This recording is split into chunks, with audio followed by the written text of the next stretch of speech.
Hello students, this is advocate Neeraj Gupta. अब तो काफी वेजरिंग कॉन्ट्रैक्ट्स पढ़ चुके हो, तो अगर सामने मैं कहूं कि क्रॉसवर्ड पजल्स ये वेजरिंग है या नहीं, तो आपका तुरंत दिमाग कहेगा नहीं। आमतौर पर क्रॉसवर्ड पजल्स का मतलब अ गेम ऑफ स्किल। दिमाग चाहिए होता है क्रॉसवर्ड पजल को सॉल्व करने के लिए, ऐसे नहीं हो जाता।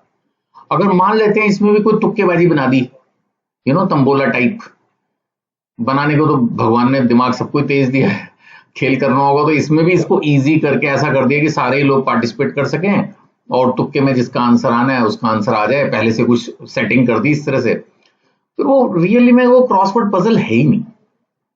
क्रॉसवर्ड पजल तो थोड़ा डिफिकल्टी होता है ना, जिसके अंदर आपको वर्ड्स बनाने हैं, सेंटेंसेस बनाने हैं, कुछ भी मतलब कुछ इस तरह का काम करना है कि वो आपके लिए थोड़ा डिफिकल्टी है करना, वो हर कोई नहीं कर सकता। तो ऐसे में अगर प्राइज मिलेगा तो वो फिर वेजरिंग कहां से होगी, वो तो एनफोर्सिबल होगा, फिर वैलिड रहेगा और एनफोर्सिबल होगा। सो डेफिनेटली एक गेम ऑफ स्किल होता है और एक गेम ऑफ चांस होता है, ये दो अलग अलग चीजें हैं। तो जो गेम ऑफ स्किल है वो वैलिड है, एनफोर्सिबल है। जो गेम ऑफ चांस है, वेजरिंग, वो वॉइड है और अनएनफोर्सिबल है, उसको तो आप कोर्ट में नहीं ले जा सकते। So crossword puzzles are generally classified as game of skill. तो इसलिए ये वेजरिंग नहीं है, इसलिए ये वेजरिंग नहीं है। लीगल डेफिनेशन वेजरिंग की तो हमेशा से मैंने दी हुई है, तो उसको छोड़ते हुए आगे बढ़ रहा हूं। The skill versus chance doctrine. अगर an activity require a substantial degree of skill, court ने बार बार कहा है कि अगर किसी भी एक्टिविटी को करने में स्किल है तो ये गैम्बलिंग नहीं है। Crossword puzzles require general knowledge, vocabulary, logical reasoning, सब कुछ चाहिए भाई मेरे। तो ये जब इतना कुछ चाहिए तो ये गैम्बलिंग कहां से हो गई?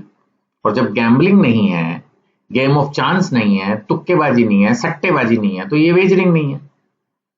सो they are considered the games of skill. लेकिन अगर इसमें भी हमने कुछ प्री डिटरमिन्ड हिडन की बना दिया, कोई खेल कर दिया इस तरह का कि हाँ कोई भी तुक्के में इसका आंसर आ जाएगा, तो फिर ये भी लॉटरी है। जब लॉटरी है तो फिर वेजर है। अगर दिमाग की जगह तुक्केबाजी वाला हमने कुछ क्रॉसवर्ड पजल बना दिया तो फिर तो वो फिर रहा नहीं ना गेम ऑफ स्किल। जब वो रहा नहीं गेम ऑफ स्किल तो फिर हम भी उसमें नहीं जाएंगे। स्टेट ऑफ बॉम्बे आरएमडी चमार वाला, ये केस पिछले क्वेश्चन में भी आया था। अब इसमें बहुत सारे कंसेप्ट जो है वो डिस्कस हुए। हुआ क्या था कि इन्होंने एक प्राइज कंपटीशन कंडक्ट किया। दे कंडक्टेड ए प्राइज कंपटीशन, नाम दिया इसका आरएमडीसी क्रॉसवर्ड्स, और इसको न्यूज़पेपर जो है जो बैंगलोर में पब्लिश हुआ, लेकिन इसको सर्कुलेट किया बॉम्बे में। चलो, पार्टिसिपेंट्स को क्रॉसवर्ड पजल सॉल्व करना था। अब स्टेट ऑफ बॉम्बे ने कहा जी हम इस पे टैक्स लगाएंगे प्राइज कंपटीशन एक्ट के हिसाब से। अब क्या क्रॉसवर्ड पजल्स जो है वो गैम्बलिंग है या ये प्रोटेक्टेड है एज ए ट्रेड और बिजनेस, ये बात सामने आई। तो जज ने कहा कि जहां पर सब्सटेंशियल डिग्री ऑफ स्किल है, सुप्रीम कोर्ट का डिसीजन है, छोटा डिसीजन नहीं है। The supreme court held that competitions involving substantial degree of skill are business activities and not gambling.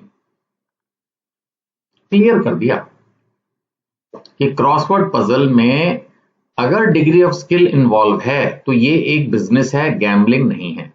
लेकिन if the competition depends on chance, तुक्केबाजी, कि कोई पहले से एक आंसर बना हुआ है, उसमें आपका बाय द वे मैच कर जाए, आप लिखो ABCD कुछ भी नहीं। अब अगर इस तरह का क्रॉसवर्ड पजल या एक, वैसे मैं कह रहा हूं प्राइज कंपटीशन के नाम पे, अगर जो है आप धर्मेंद्र के बेटे का नाम क्या है, सन्नी देओल के पुन्नी देओल, तो अब इस तरह के बकवास अगर आप स्किल, तो ये कोई गेम ऑफ स्किल हुआ नहीं। या हमारे देश में भारत रत्न किस क्रिकेटर को मिला है, मोस्टली तो सबको पता है, सचिन तेंदुलकर। मतलब इतने ज्यादा इजी क्वेश्चन कई बार रख देते हैं ना कि हाँ जी सनराइजेस फ्रॉम द ईस्ट, या आप समझो कि मतलब भारत के प्रधानमंत्री का नाम क्या, बोलो सर ये भी जीके है, नहीं भाई ये मतलब इस तरह के अगर बेकार के क्वेश्चन रखे हुए हैं तो फिर ये तो फिर कोई भी कर ही देगा, 100% लोग कर देते ना। तो फिर वो गेम ऑफ चांस में ही हो जाता है, उसमें स्किल खत्म कर देते हो आप कई बार, बहुत ही ज्यादा इजी, बिल्कुल बच्चों वाला है ना, या 2+2=4। अब ये कोई कंपटीशन थोड़ी हुआ, क्वेश्चन तो वो भी है जी 2+2=4। हो सकता है भाई किसी को ना पता हो, जिसको बहस करनी हो, वो कुछ नहीं है। फिर वो तुक्केबाजी होगी। तो कोर्ट ने यही कहा कि जेन्युइन क्रॉसवर्ड पजल जो है ये गेम ऑफ स्किल है, तो स्किल टेस्ट की उन्होंने बात कर दी। अगर स्किल टेस्ट है, स्किल है, तो फिर वो जेन्युइन है, उसमें कोई प्रॉब्लम नहीं। इसके अलावा हम बात करेंगे कि ये प्राइस कंपटीशन एक्ट 1955 क्या कहता है। एक तो ये कहता है कि अगर 1000 रुपए से ज्यादा किसी को आप प्राइस दे रहे हो एक बार में पर मंथ, 1000 पर मंथ, तो इसके लिए आपको लाइसेंस चाहिए। मतलब कि फिर अगर आप 1000 रुपए से ऊपर बांट रहे हो, यानी कि एक तरह से बहुत छोटे लेवल पे कर रहे हो तो ठीक है, नहीं तो अगर आपको ये कुछ भी खेल करना है, प्राइज मनी बांटनी है, तो पहले लाइसेंस लो। किसमें लाइसेंस लो? इस एक्ट में, प्राइस कंपटीशन एक्ट 1955। दूसरी बात, स्किल रिक्वायरमेंट, जो भी प्राइसिंग होगी, द लॉ मैंडेट्स कि सोल्यूशन जो होगा आपका वो डिपेंड करना चाहिए on the skill of the participant. अगर आपने इसको तुक्का बना दिया, मैटर ऑफ लक, तो प्रोहिबिटेड है, अलाउड ही नहीं है। फिर ये लॉटरी जैसा हो गया, गेमिंग जैसा हो गया, वेजरिंग जैसा हो गया, सट्टेबाजी हो गई, वो नहीं मानी जाएगी। यानी कि अगर हम बात कर रहे हैं प्राइस कंपटीशन एक्ट की, तो एक तरह से प्रैक्टिकली आज के जमाने में 1000 रुपए से कम होगा तो फिर तो वो तो मोहल्ले का खेल हो गया। अगर ढंग से काम कर रहा है तो प्राइस 1000 रुपए से ज्यादा ही होगा। तो एक तो लाइसेंस लेके काम करना है और उसमें स्किल जरूरी है। अगर तुक्केबाजी करी, गेम ऑफ चांस बनाया, तो प्रोहिबिटेड है, अलाउड ही नहीं है। सो कंक्लूजन यही है, crossword puzzle is not a wagering contract अगर ये कंपटीशन ऑफ स्किल है। अगर एलिमेंट ऑफ चांस है फिर वेजरिंग हो ही जाएगा, तो हो ही जाएगा। कोई डाउट हो तो इन नंबर्स पे आप पूछ सकते हैं, ये क्लियरली दिए हैं। यूट्यूब पर भी ये वीडियोस रहती हैं मेरी, तो वहां पर भी आप अगर डाउट रेज करते हैं तो आपको क्वेश्चन का आंसर मैं दे दूंगा। इसके अलावा जिस बुक से पढ़ा रहा हूँ इसको नॉमिनल प्राइस पे आप परचेज करना चाहते हैं तो भी आप कॉन्टेक्ट कर सकते हैं। Thank you.